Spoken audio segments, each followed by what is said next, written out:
ambayo inaendelea katika nchi yetu ya Kenya, hasa kwa shule zetu. Na wanafunzi wale wako kwa hiyo mashule ni wanafunzi wetu, ni watoto wetu ambaye sisi tumezaa.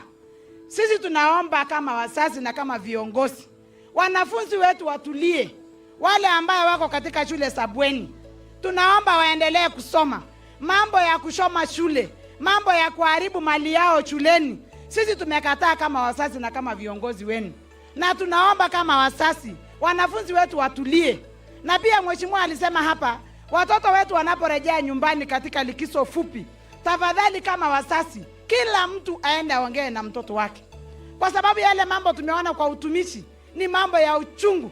Tumepoteza watoto, tumepoteza mali, na hata kuna wazazi walipata accident waliposikia kwamba kuna ajali ilifanyika katika shule, na tuliweza kupoteza hata hiyo mzazi, na mwingine baada yako hospitalini. Ni mambo machungu, na tutaendelea kuzungumza na watoto wetu, tufanye watoto wetu marafiki.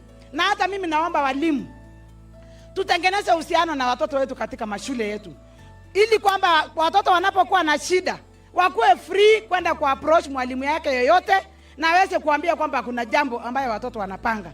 Kwa hivyo naomba kila mtu, wazazi, walimu, boards ambaye zinaongoza shule zetu, tuweze kuwa marafiki ya watoto wetu.